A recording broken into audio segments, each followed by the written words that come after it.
wazazi wetu ambao wametutangulia kwa wito wa Mungu, kandi turafatikanije mu ruru rugendo rwo kuja mu ijuru na tunaendelesha safari ya kwenda mbinguni. Twongeye kunezerwa kubana na mzee Amos. Tunafurahi tena kuona mzazi wetu Amos. Ni umukozi wacu muririmbyi mu itorero rya Sepake, ni mtumishi katika kanisa la Sepake, muimbaji.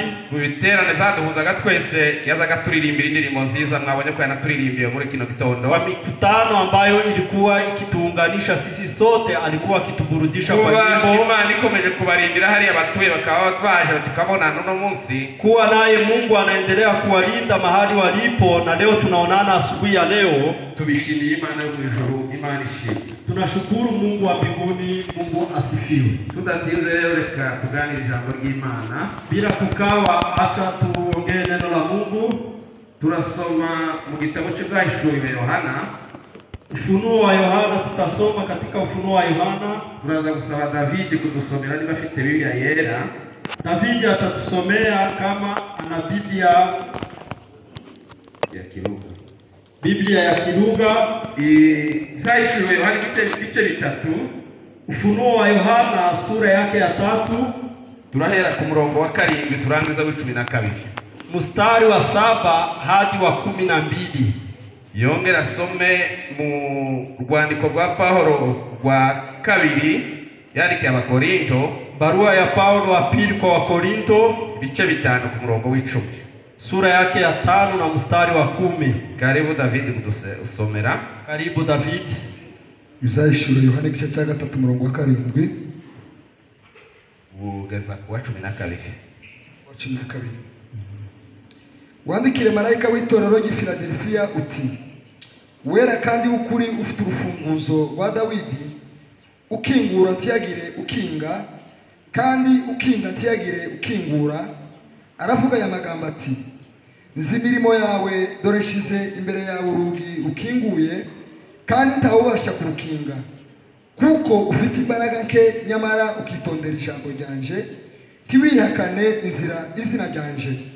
Dore nguhaye bamwe bo mu isinagoge ya Satani, biyita Abayuda nyamara atari bo, ahubwo ari abanyabinyoma. Dore nzabahata kuza, bikubita imbere y'ibirenge byawe, bamenye yuko nagukunze. Kuko witondeye ijambo ryo kwihangana kwanje, naje nzakurinda igihe cyo kugerageza kigiye kuza mu bihugu byose, kugerageza abari mu isi. Ndaza vuba, komeza ibyo ufite, atagira ugutwara ikamba ryawe. Unesha nzamugira inkingi yo mu rusengero rw'Imana yanje, kandi ntazasohoka ukundi. Nanje nzamwandikaho izina ry'Imana yanje n'iry'ururembo rw'Imana yanje, ari rwo Yerusalemu sha, izamanuka iva mu ijuru ituruka ku Mana yanje. Kandi nzamwandikaho izina ryanje risha. Ufite ugutwi niwumvize umwuka abwira amatorero. Nakira ijambo ry'Imana. Abakorinto ba 2:5 ku murongo w'10.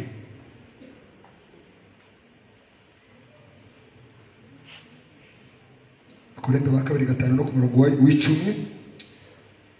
Kuko twese dukwiriye kuzagaragarizwa imbere y'intebe y'imanza ya Kristo, kugira ngo umuntu wese ahabwe ibikwiriye ibyo yakoze akiri mu mubiri, ari byiza cyangwa ibibi. Amen.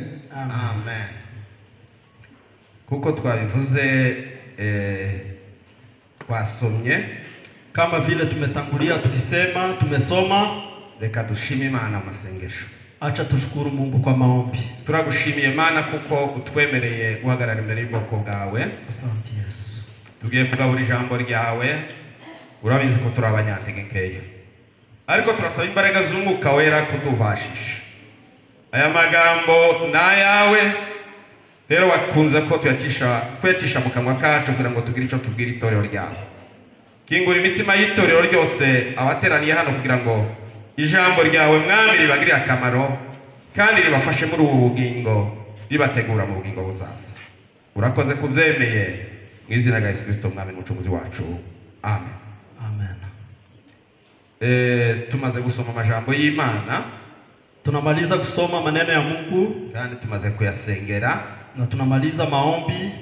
Duteze rero ko icumwuka akeneye kukubwira uno munsi. Tunachunga kile ambacho Roho Mtakatifu wa Mungu atakunongonezea biciye muri iri jambo ry'Imana tugiye kuganira, kwa kupitia neno hili ambalo tutaliongea. mutwe w'ijambo twawuhaye twavuze ngo abitondera ijambo ry'Imana. Kichwa cha neno leo tumesema ni wale ambao wananyenyekea mbele za neno la Mungu, bakarikomeza, wanalishika, bazagororerwa, watapewa zawadi.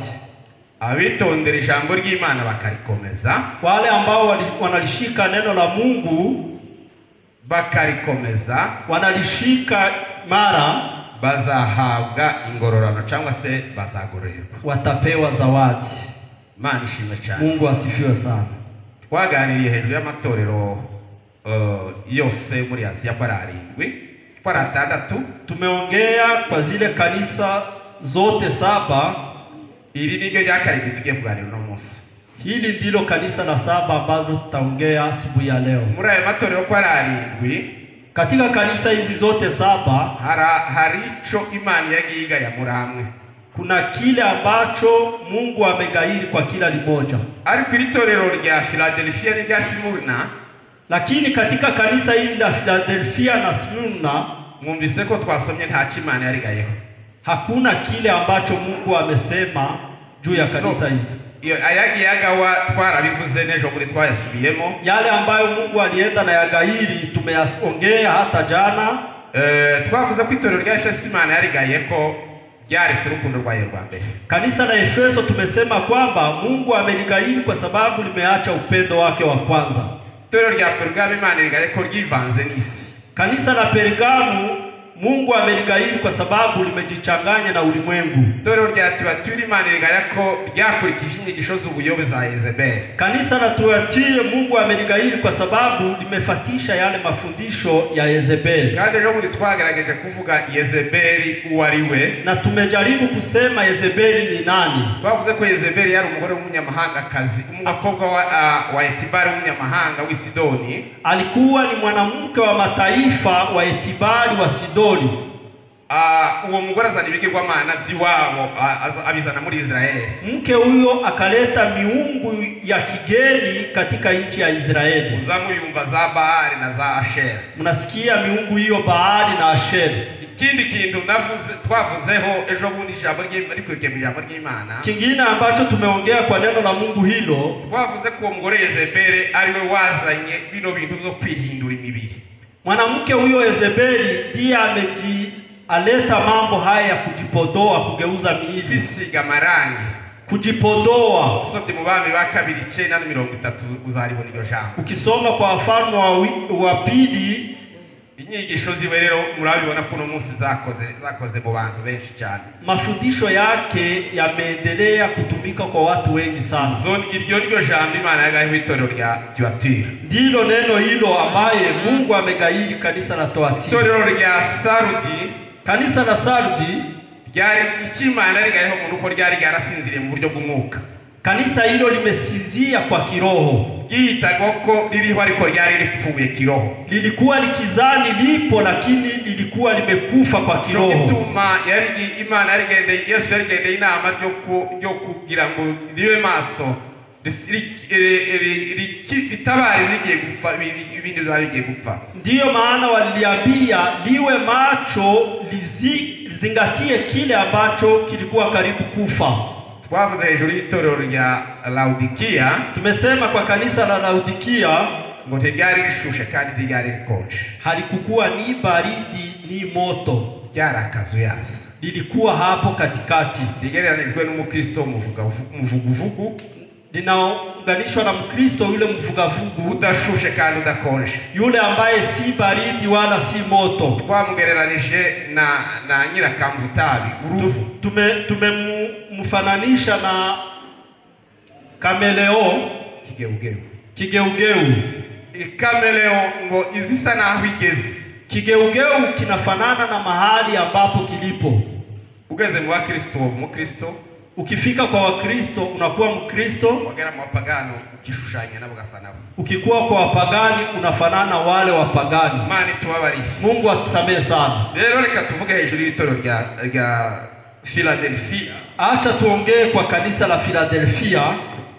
tubanze tuvuge hejuru y'umurwa wa Philadelphia cyangwa se umuhana wa Philadelphia. Tuseme kwanza kwa mji huyu wa Philadelphia. Tuze kuvuga hejuru y'itorero ry'i Philadelphia. Tuongee tena kwa kanisa la Philadelphia. Tuvuge hejuru y'amabanga yatumye itorero rya Philadelphia rikomera. Tutaongea juu ya siri ambazo zimetuma kanisa hilo la Philadelphia likiwa imara kandi likanesha na likashinda. Tuze kuvuga hejuru igihe cyo kugaragaza ko iryo torero. Tutasema na wakati kanisa hilo la Philadelphia limepata majaribu. Hanyuma turangirize ku ingororano z'abanesheje bo muri torero rya Philadelphia. Na nyuma tutaangalia zawadi za wale ambao wameshinda katika kanisa hilo la Philadelphia. Imana dufashe cyane. Mungu atubariki sana. Kandi nawe ukingura amatwi wumve iryo torero uko rimeze. Fungua masikio yako usikie jinsi kanisa hilo lilivyo. Kandi aya matorero ko ararindwe muri Aziya, na kanisa hizi zote 7 za Aziya ni kirori cyangwa se indorerwamo y'abakristo babino bihe turimo. Ni kiyo ya wakristo wa leo. Ushobora kwigera kuri ayo matorero, ese ibyo bavuga kuri ayo matorero ndizo babindimo? Unaweza jilinganisha na makanisa hayo yote 7. Je, kile ambacho wanaongea simo ndani yayo? Kuko ni ibintu byagiye biba mu bihe bitandukanye, kwa sababu ni vitu ambavyo vimetokea vipindi tofauti, ariko no muri bihe byanone niko bimeze. Na sasa ndivyo yalivyo leo. Umuji wa Philadelphia, mji wa Philadelphia huu, duhere ku ijambo Philadelphia ubwaryo, Philadelphia yenyewe isobanurwa ngo urukundo rwa kivandimwe. Inamaanisha ni upendo wa wandugu. Urukundo rwa kivandimwe, upendo wa kindugu au wa wandugu. Uwo muhana cyangwa se uwo mji huo mwitangiro ryayo wagihura n'intambara. Kwa mwanzo umekutana na vita, harwanya abami babiri, kumepigana wafalme wawili, umwami wa Pergamo n'umwami w'Iludiya. Mfalme wa Pergamo na mfalme wa Ludia. Ariko bageza aho baza guhuza baba bavandimwe, na nyuma wakakuja kujadiliana wakawa marafiki. Ico gihe hari mu mwaka w'189 mbere ya kuvuka kwa Kristo. Ilikuwa ni mwaka wa 189 mbele ya kuzaliwa kwa Yesu Kristo. Nyuma uwo muhana waje gusenywa n'umutingito cyangwa se umushitsi. Mji huo ulikuja kubomoka kwa mafuriko au tremblement, mtetemeko wa nchi. Nyuma waje gusenywa n'uwo mutingito, ariko kandi uza gusubira kubakwa. Nyuma tena ulikuja kujengwa baadaye, ubakwa n'umwami witwaga Tiber. Kajengwa na mfalme ambaye alikuwa akiitwa Tiber. Abo bantu rero bagiye bahura n'ibibazo byinshi. Watu hao wamekutana na matatizo, kandi basengaga ibigirwamana byinshi, na walikuwa wakiabudu miungu. Ibyo bigirwamana kimwe cyao cyitwa Dionysos. Miungu hiyo mojawapo alikuwa akiitwa Dionos, ikindi cyitwaga Bacchus, mwingine alikuwa akiitwa Bacchus. Uko niko hari ateye, ndivyo ilikuwevo. Reka tuvuge hejuru y'itorero ry'i Philadelphia uko ryatangiye. Acha tuongee juu ya kanisa la Philadelphia jinsi limeanza. Iryo torero rya Philadelphia ntibizwi neza igihe ryatangiriye. Hawajue tarehe ambao kanisa hilo limeanza au mwaka. Ariko abarongozi babiri bagerageza kushishoza, lakini watafiti wana maanisha bakavuga ngo ryo bari yaratangijwe na Paulo, intumwa Paulo. Wanasema kwamba naweza kuwa kanisa hilo limeanzwa na mtume Paulo, igihe ngo yari ivuga mu rugendo rwo kwivuga ubutumwa bwa kabiri, wakati alikuwa katika injili, katika safari yake ya pili ya injili. Ico gihe ni igihe yari muri Efeso akatinda, alikuwa kwa Efeso na akakawa huko. Bivuga ko yamaze imyaka 2 n'igice aho muri Efeso. Nasema amemaliza miaka 2.5 hapo Efeso. Ico gihe rero niyo bakeka ko ari ico gihe yaratangije itorero rya. Wakati ule ndio wanazania kwamba ameanza kanisa hili la Philadelphia. Iryo torero ryagiye rihura n'intambara nyinshi. Kanisa hilo limekutana na vita kali. Ryagiye rigwanwa n'abayahudi, mwumvise ko babakozeho. Limepata vita kushambuliwa na Wayahudi. Abayahudi bitwa ngo nabi sinagogi rya Satani, wale ambao wanaitwa ni sinagogi la Shetani. Kuko nubwo bari Abayahudi, hata kama walikuwa ni Wayahudi, ariko ntabwo bemeraga Yesu Kristo, lakini hawakuwa wanamkubali Yesu Kristo. bakarwanya abakristo, Wanapiganisha Wakristo, kandi biyita ngo n'Abayahudi. na walikuwa wakijiita kwamba ni Wayahudi.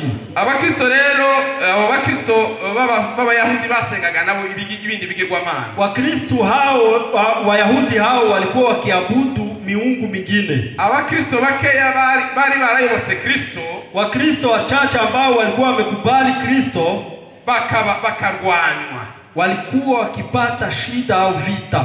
ariko rero nubwo babarwanyaga, Lakini hata vile walikuwa wakiwapiganisha, bihanganiye izo ntambara, wameendelea kuvumilia mateso hayo, bakabona ko ari inzira kugira ngo bakomeze bavuga ubutumwa, na wakatambua kwamba ni njia ambayo inawarahisishia kwenda wanaitangaza Injili. nico gituma hangaha twasomye havuze ngo, Ndiyo maana hapa tumesoma pamesema hivi, ngo shize urugi rukinguye imbere yawe, nimeuweka mlango wazi mbele yako, ngo ntawe uzawukinga. hakuna yule ambaye Wari atafunga. umuryango kugenda bavuga ubutumwa bw'Imana. Ilikuwa ni mlango wa kutangaza Injili. Imana ishimwe cyane. Mungu asifiwe sana. Reka tuvuge icya gatatu, Tuseme ya tatu, amabanga agera kuri 4 siri ambazo zinafika kwa ile, yatumye banesha izo bigeragezo zose bagiye bahura nazo. siri 4 ambazo zimewarahisishia kushinda ile vita yote. Imana ishimwe cyane. Mungu asifiwe sana. Hariya havuzwe ku 8 havuzwe ngo 8 kumesema hivi, nzi imirimo yawe, najua kazi zako, dore shize imbere yawe urugi rukinguye, naweka mlango wazi mbele yako, kuko ufite imbaraga nke, kwa sababu una nguvu kidogo au chache, nyamara ukitondera ijambo ryanje, lakini unanyenyekea mbele ya neno langu, ntiwihakane izina ryanje. na haulikane jina langu. Ijambo rya ibanga rya mbere ryatumye banesha, Siri ya kwanza ambayo imewapa kushinda ni ukwitondera ijambo rya Yesu. ni kunyenyekea mbele ya neno la Mungu. Imana ishimwe cyane. Mungu asifiwe sana. Kwitondera ijambo ry'Imana, Kunyenyekea mbele ya neno la Mungu. iri torero nta kindi ryari rifite, ndetse nta mbaraga ryari rifite, Kanisa hili halikukuwa na nguvu ingine yoyote, ariko ryashize ibyiringiro zaryo kuri Yesu, limeweka matumaini yake kwa Yesu. Imana ishimwe cyane. Mungu asifiwe sana. Zashize ibyiringiro ku ijambo ry'Imana, Limeweka tumaini kwa neno la Mungu, kubera kwitondera ijambo ry'Imana. kwa sababu ya kunyenyekea mbele ya neno la Babona ko Mungu. ijambo ry'Imana ari inkota, Wakaona kwamba neno la Mungu ni upanga, intwari ikomeye gukebera mu byombi, silaha ambaye inakata kwa ngambo yote mbili, iboneka ko ari rufatiro rw'ihumure ryabo, na ikaonekana kwamba ndiyo nguzo ya tumaini lao. Imana ishimwe cyane. Mungu asifiwe sana. Kandi nizo zari imbaraga zabo, Na ilikuwa ndiyo nguvu yao, kuko ngo bahindukaga basha uko bwije n'uko bukeye, kwa sababu walikuwa wakigeuzwa siku kwa siku. Imana iza kubaha ubushobozi, Mungu akakuja kuwapa ujasiri, ibaha gukomera, ikawapa nguvu, kandi ibaha kwicisha gukomera no kwambara imbaraga, na wakavaa zile nguvu. binyibutsa ijambo Paulo yavuze, Inatukumbusha neno ambalo Paulo amesema hariya mu Bakorinto ba 2:12 no 9, kwa Wakorinto wa pili 2:9, hadavuga ngo kubera kwanga kwishira hejuru, kwa sababu ya kutojiweka juu, Imana yanteje igishakwe, Mungu ametutia lawama. icyo gishakwe rero ngo iba ngindwara muri we, Kikwazo hiyo au miba hiyo ikakuwa miba kwake, kugira ngo areke kwishira hejuru, kwa sababu asijiinue. Ijambo ry'Imana rikavuga ngo ntakira Imana kenshi, Nikalilia Mungu sana, kugira ngo Imana ikize izo ntege nkeya, ili Mungu aliokoe na ule udhaifu. ariko Imana isubiza Paulo ngo genda, ubuntu bwanje buraguhagije. Lakini akamwambia kwamba Paulo, nenda, rehema yangu yatosha kwako. Kuko ngo intege nke ziri ari imbaraga z'Imana zazuzuri. Kwa sababu pale panapo udhaifu ndipo kunadhihirika nguvu za Mungu. Imana ishimwe cyane. Mungu asifiwe sana. Kubera kwitondera ijambo ry'Imana kwa itorero rya Philadelphia. Kwa sababu ya kunyenyekea kwa kanisa la Philadelphia, Imana yabongeye imbaraga irabaneshereza. Mungu amewavika nguvu na akawashindia. Yamenye ko ari abanyantege nkeya ibambika imbaraga. Amejua kwamba ni wadhaifu akawavika nguvu.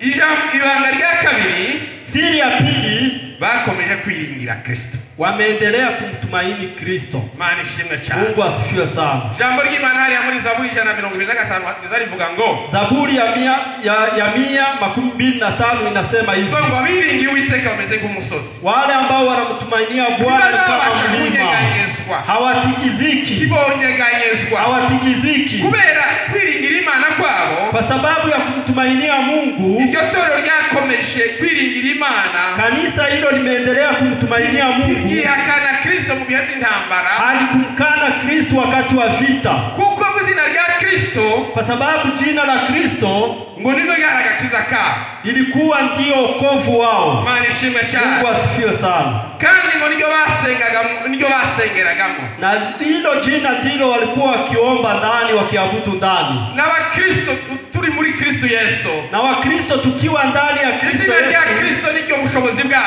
Lile jina ndiyo nguvu yetu. Iyo uhuye n'intambara uzuvuga izina rya Yesu Kristo. Ukikutana na vita, taja neno la Kristo. Imana idufashe cyane. Mungu asifiwe sana. Amaze batotezwa muri iryo zina rya Kristo, wakateswa katika jina hilo la Kristo, kandi bahabwa n'imbaraga muri iryo zina rya Kristo, na wakavikwa nguvu katika jina hilo la Kristo. Ntabwo ryigeze rireka urukundo rwaryo. Kanisa hilo halikuacha upendo wake wa kwanza, yakomeje urukundo rwaryo rwa kivandimwe, wameendelesha upendo wake wa kirafiki. Imana idufashe cyane. Mungu asifiwe sana. Ibanga rya gatatu, siri ya tatu, bakomeje gusuzuma no kwimenyereza, wameendelea kujizoweza no kugendera mu bushobozi bwa Kristo, na kutembea kwa zile nguvu za Kristo. Imana ishimwe cyane. Mungu asifiwe sana. Kuko ijambo ryavuze ngo, kwa sababu neno la Mungu limesema ngo ufite urufunguzo, yule ambaye ana funguo. Urufunguzo, iyo baguhaye urufunguzo, wakikupa funguo, baguhaye ubushobozi, wanakupa nguvu, uwezo na mamlaka. Uwezo na mamlaka. Imana idufashe cyane. Mungu asifiwe sana. Abakristo ba Philadelphia, Wakristo hao wa Philadelphia, barabwiye ngo ufite urufunguzo rwa Dawidi. Wamesema yule ambaye ana funguo ya Dawidi, nguzo kinga ndiagira ukingo, ambaye anafunga na hakuna yule ambaye anaweza kufungua, ndiagira ukingo, akifunga na hakuna ambaye anaweza kufungua. Abakristo wa Philadelphia, Wakristo wa Philadelphia, Imana yabakinguriye imiryango yo kuvuga ubutumwa. Mungu amewafungulia milango ya Injili. Kuko ijambo ry'Imana rizarivuga ngo, neno la Mungu linasema kwamba iryo torero rya Philadelphia, kanisa hilo la Philadelphia, ngo ni torero ry'ivuga butumwa ry'ikimisioneri, ni kanisa la kimisionari. Abakristo wa Philadelphia rero, Wakristo wa Philadelphia bakomeje kwiringira Kristo, wameendelea kumtumainia Kristo, kuko ari ubushobozi bwa Kristo ariko bari kubashisha gukora byose, kwa sababu nguvu za Kristo ndizo zilikuwa zikiwawezesha kutenda mambo yote, kandi ubushobozi bihe byose, na ninawawezesha kila wakati, kandi bigatuma bahinduka basha, na wanaendelea kuwa wapya siku kwa siku. Imana idufashe cyane. Mungu asifiwe sana. Ijambo ibanga rya kane, siri ya 4, ni hahandi twasomye havuze ngo, pale ambapo pamesema hivi, verse 9 mstari wake wa 9,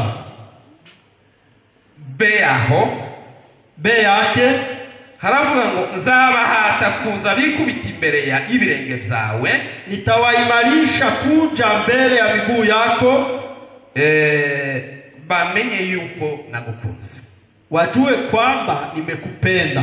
Iryo torero Imana yarivuzeho ijambo, kanisa hilo Mungu amesema neno, ngo bariya babarwanya bariya Abayahudi, wale ambao wanawapiganisha wale Wayahudi, bariya b'isinagoge ya Satani, wale wa zehebu la Shetani, ngo bazaza bakwikubita imbere, watakuja mbele zako, bamenye yuko nagukunze, wajue kwamba mimi nimekupenda. Imana dufashe cyane. Mungu asifiwe sana. Umusomyi wacu nadusomere hariya muri Yesaya 43:4. Soma kwa Yesaya 43 mstari wa 4.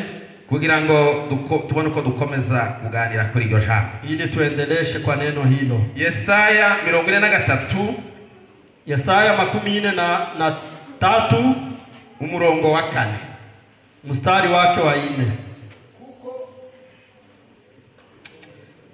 Haravuze ngo kuko wambereye inkoramutima kandi ukaba uwo kubahwa nanje nzagukunda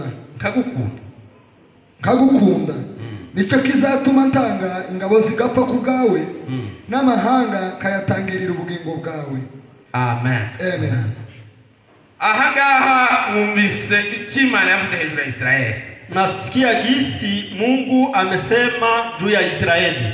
Israeli yari umukunzi w'Imana. Israeli alikuwa mpendo wa Mungu. Nubwo yagendaga agwa rimwe na rimwe, na hata kama alikuwa akianguka mara moja, bwari ubwoko Imana yari yaratoranije. Ilikuwa ni taifa ambalo limeteuliwa na Mungu. Ubwoko bwa Yakobo Imana yari abutoranije. Taifa la Yakobo Mungu ameliteua. Kuko ijambo ry'Imana rivuga hariya ndagira ngo ni mu gitabo cya Malaki. Katika Malaki rivuga ngo nakunze Yakobo nanga Esau. Amesema nimekupenda wewe Yakobo nikakuchukia wewe Esau. Kuko ijambo ryavuze hariya ngo neno la Mungu linasema hivi, kuko wambereye inkoramutima, kwa sababu umegeuka kwangu mwaminifu. Nico gituma, ndiyo maana wambereye inkoramutima naje ndagukunda.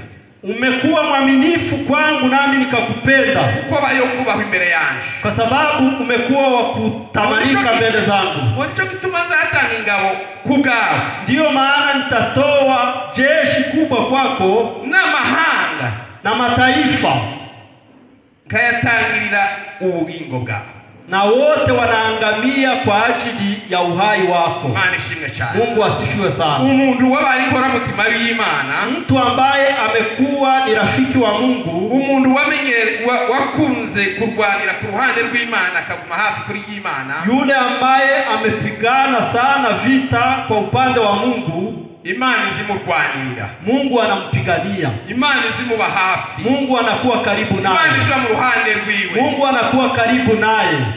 Higero twasomye ijambo hariya muri Yeremia. Jana tumesema neno juu ya Yeremia juzi 15 ku murongo 19. 15 na mstari wa 19. Zarivuga ngo bazakugarukira ariko wewe tuzabagarukira. Watakurudi wewe lakini wewe hautawarudilia.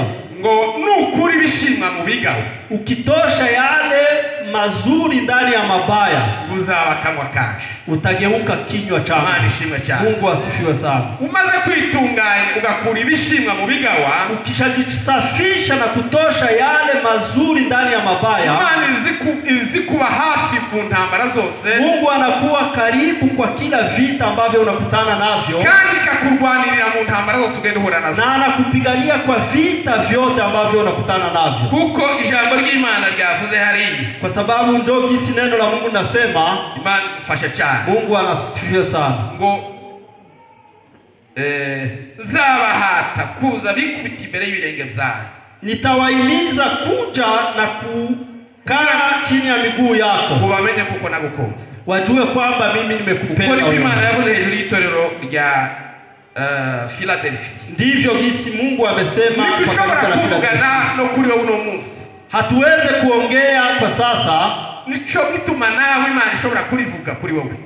Ndiyo maana Mungu anaweza kusema neno hilo kwako wewe. Witonde ijambo ry'Imana, ukinyenyekea mbele ya neno la Mungu, ukarwanira mu ruhande rw'Imana, na unapigania upande wa Mungu, ukashira Yesu imbere y'intambara ugiye guhura nazo, unamuweka Yesu mbele kwa vita ambavyo unakutana nazo. Yesu imbaraga zo kukurwanirira, Yesu ana nguvu za kukupigania. Yesu afite imbaraga zo kukukuza akakuzamura. Yesu ana nguvu za kukuinua na kukuponya hiyo vita, kugira ngo yereke abantu yuko, ili waonyeshe watu kwamba Imana iri mu ruhande rwabo, Mungu yu upande wako. Reka tuvuge igihe cyakane, igihe cyo kugeragezwa ku itorero rya Philadelphia.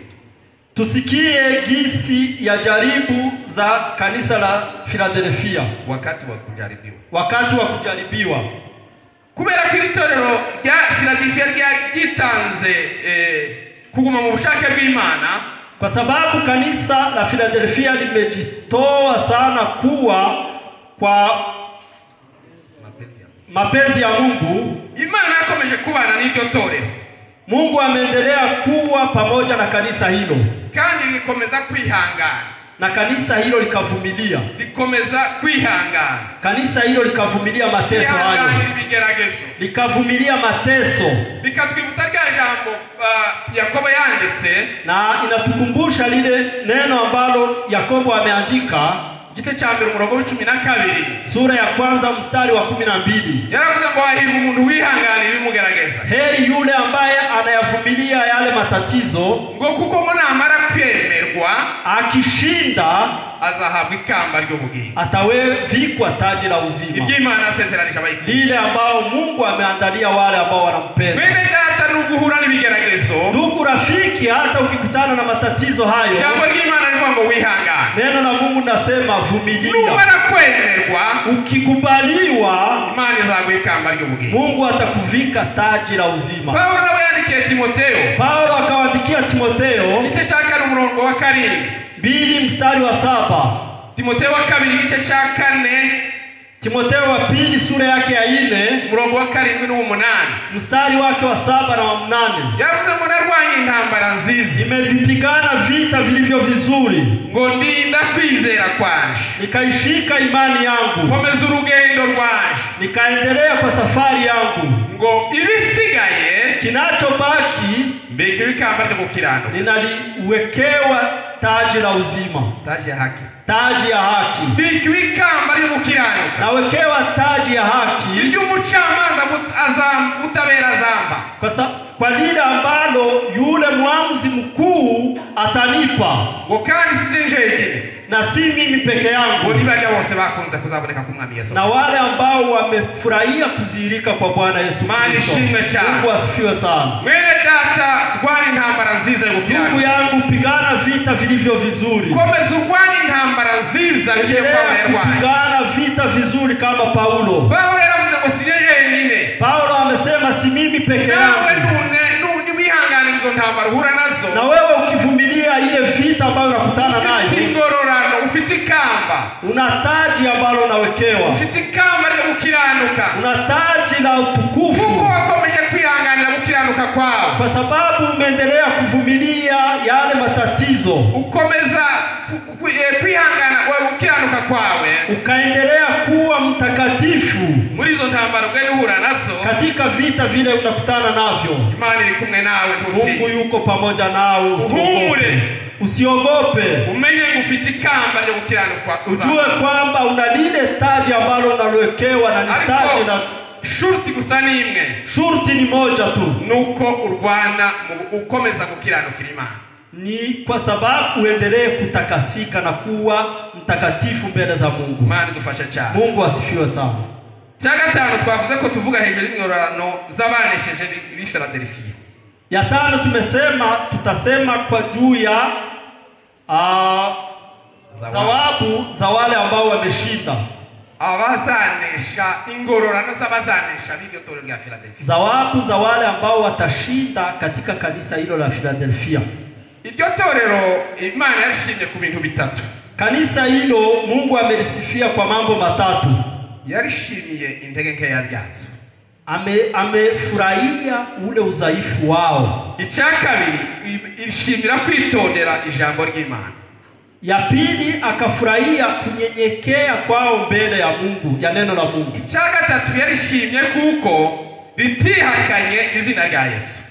Lingine amefurahia ni kwa sababu kanisa hilo halikukana jina la Yesu. Imana yarishimye kuko ari ryemeye intege nkeya zaryo. Mungu amewafurahia kwa sababu wameitika ule udhaifu wao.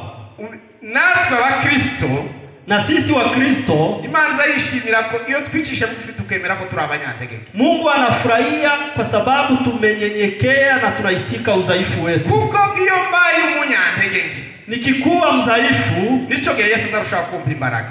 Ndio wakati Yesu ananivika nguvu. Ariko ntemeye intege nkeya zanje, lakini wakati ambao siitike udhaifu wangu, kishira hejuru nkigira uko ntari, najiweka juu, najifanya gisi Imana niyo shobora kukunezererwa mwene data. Mungu haweze kunifurahia hata siku moja. Ijambo rya kabiri ngo nuko ryitondeye ijambo ry'Imana. Neno la pili ni kwa sababu wamenyenyekea mbele ya neno la Mungu.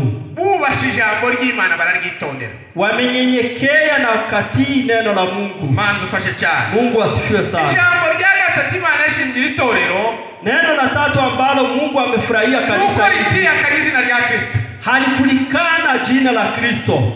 Abantu wokubaza mbese hari wo kuyakana Kristo. Unaweza kujiuliza, je, kuna yule ambaye anaweza kana jina la Kristo?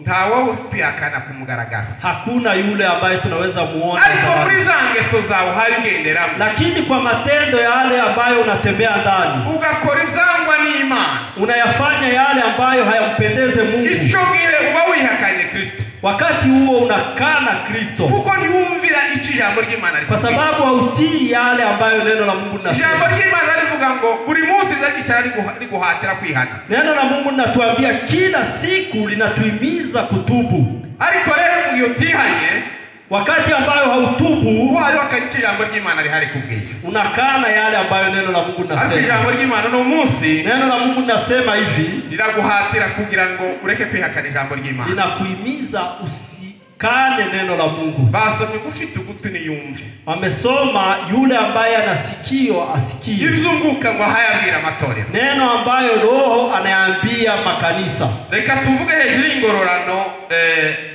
itorero rya Philadelphia rizahabwa. Acha tuseme ryasezeranijwe.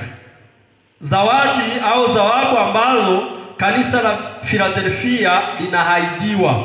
Abanesheje biti Philadelphia ukwimana yabavuzeho. Wale ambao wameshinda wa Philadelphia gisi Mungu amesema kwao.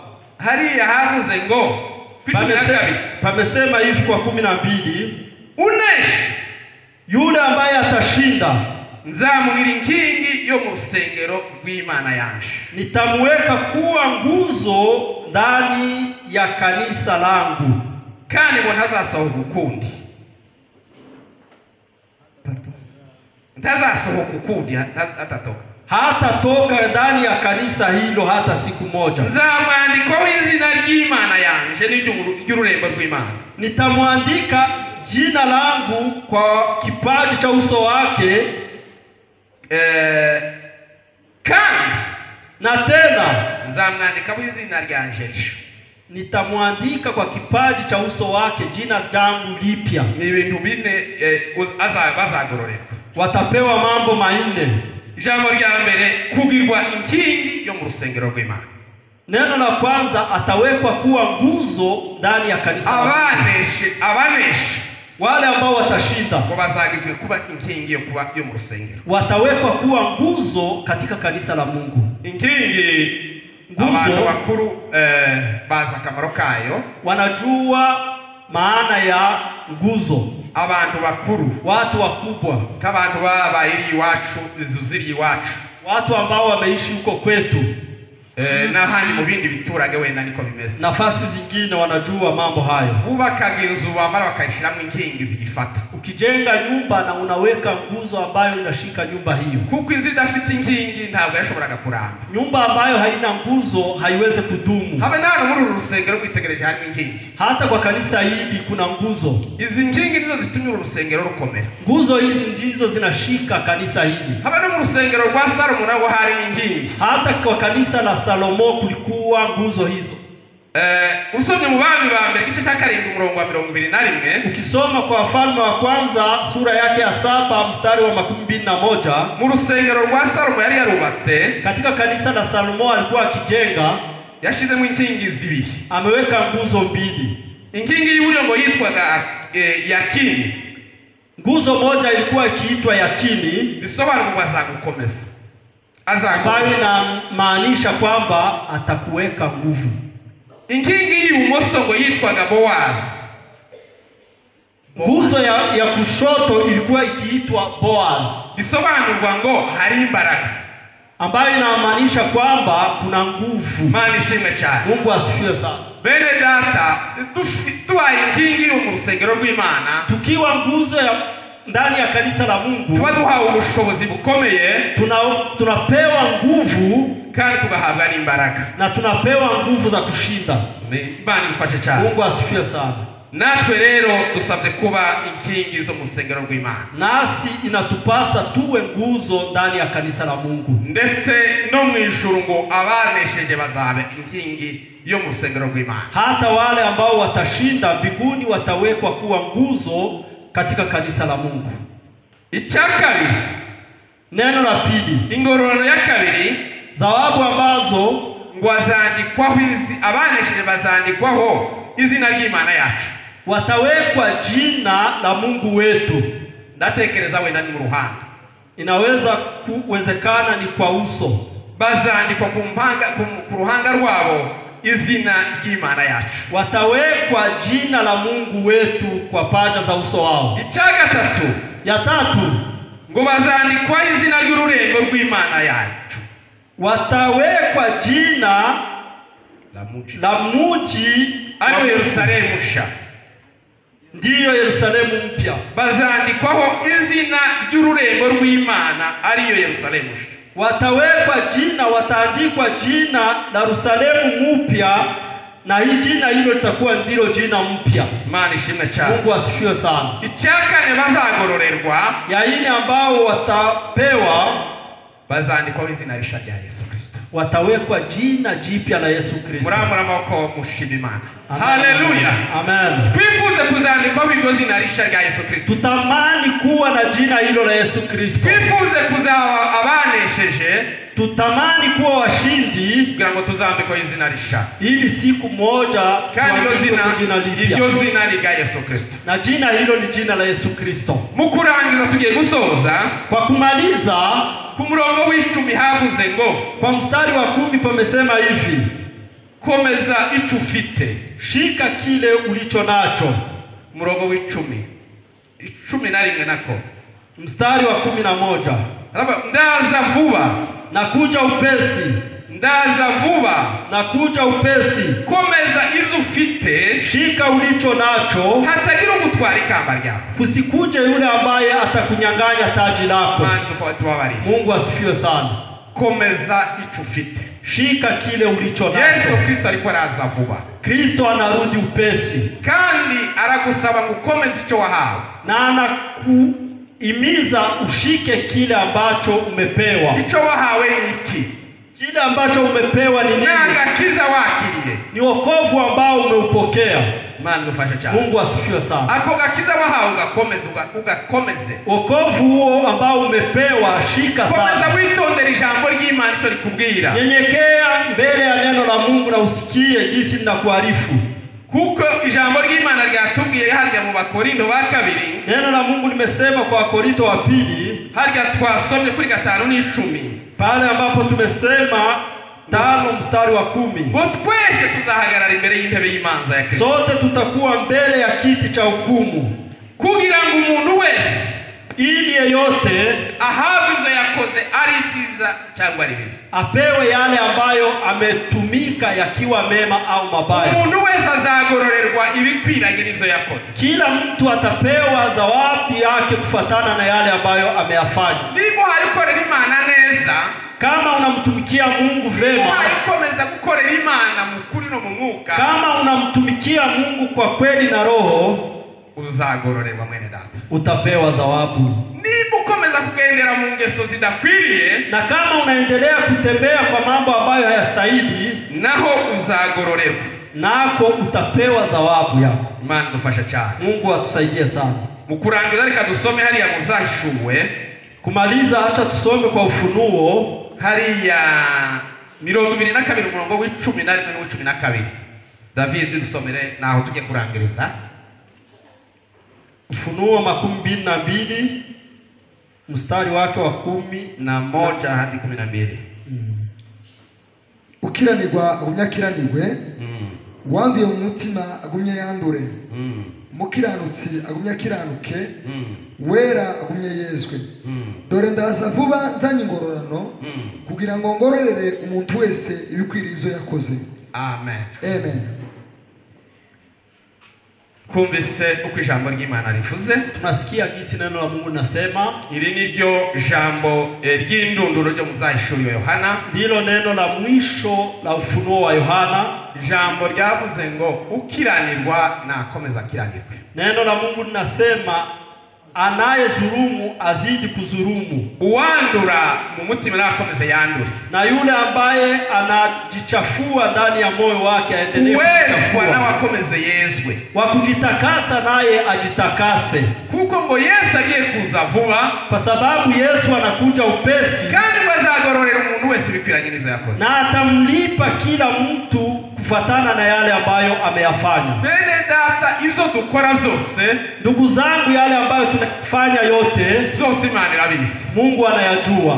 Kuko ibyaremwe zose bigaragara imbere y'amaso y'Imana k'ibyambaye gusa. Yale ambayo yameumbwa yote yanaonekana wazi mbele ya Mungu. Imana iranzi, Mungu anakujua, Imana irakuzi, Mungu ananijua, Imana iratuzi twebwe twese. Mungu anatujua sisi sote. Ikamenya integekeya zacu. Anajua udhaifu wako. Akamenya utatunanirirwa hano muri uru rugendo. Anajua mahali ambapo tunashindwa kwa safari. Ariko rero, lakini haracyari ubwanya bwiza. Kuna wakati tena mzuri. Turacyari mu gihe cy'ubuntu. Tungali kwa wakati wa neema. Yesu aracyahagaze ku ntebe y'imbabazi. Yesu angali kwa kiti cha neema. Yesu aracyagutegereje.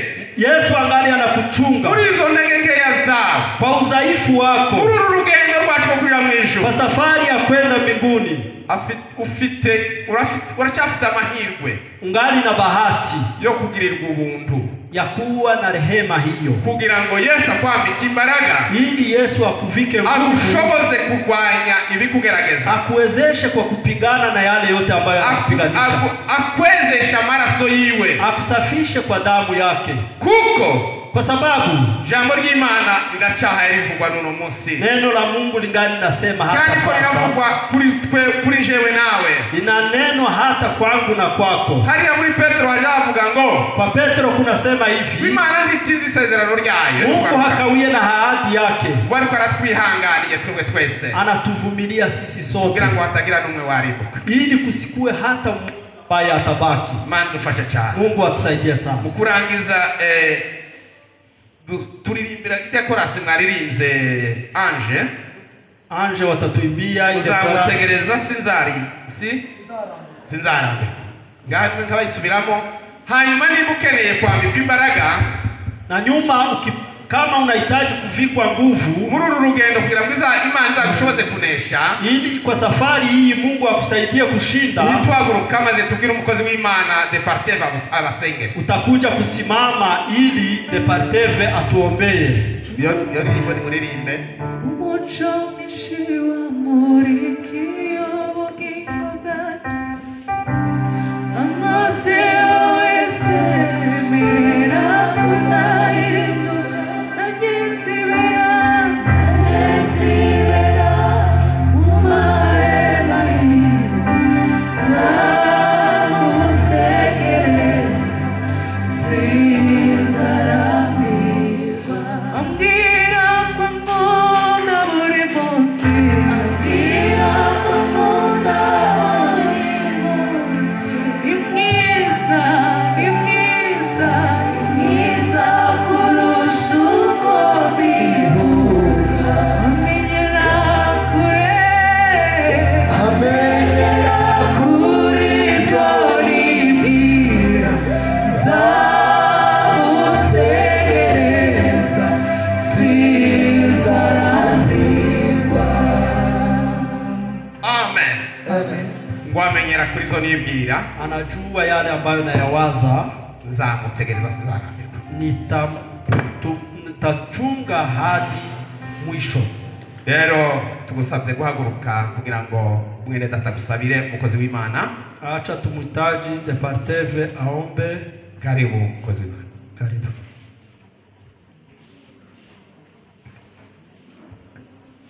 Bazasha muricho gihugu, bazababa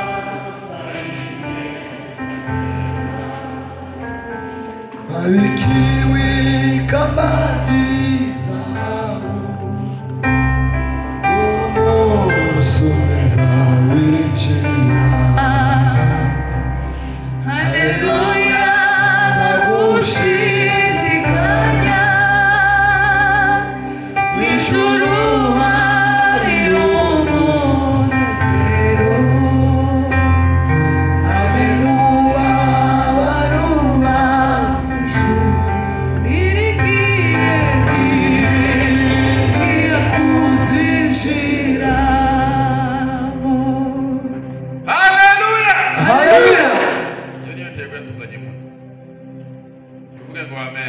Haleluya. niyo ntego ya twese buri muntu ku giti cyiwe, kandi abakozi b'Imana bayikozeho nahasigaye. Nababajwe nuko bihuse, nari bamwe basura ngo bahakandewe abazaja Muri ico gihugu bazaba bayigenda yera,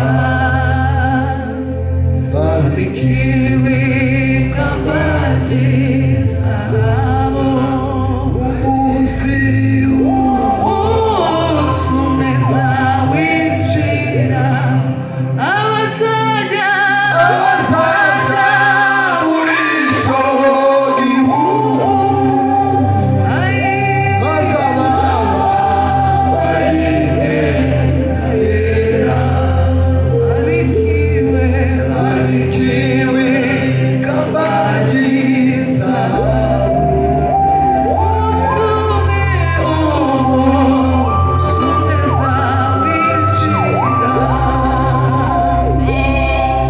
amarira baburu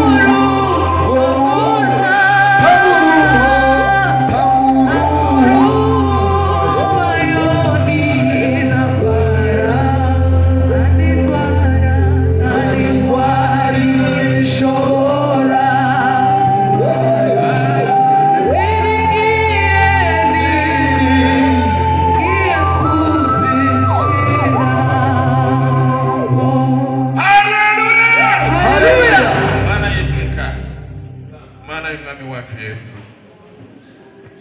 turagushima kuko dushoje dushiwe. Ndagushima ko mwambaro uteguriye abera kuzambara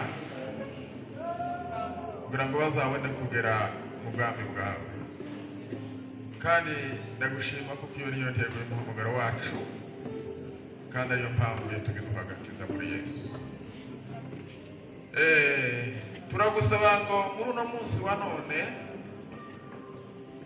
abahaye bagenda biyanduza mu rugendo ruja mu ijuru bagaruke bihane, bageraho bategereza ziriya ngororano izo utegerereje abera, boye kubonekaho ibigawa, kuko ijambo ryawe rivuga bahenuke akanwa kawe bakuye ibishimwa mu bigawa.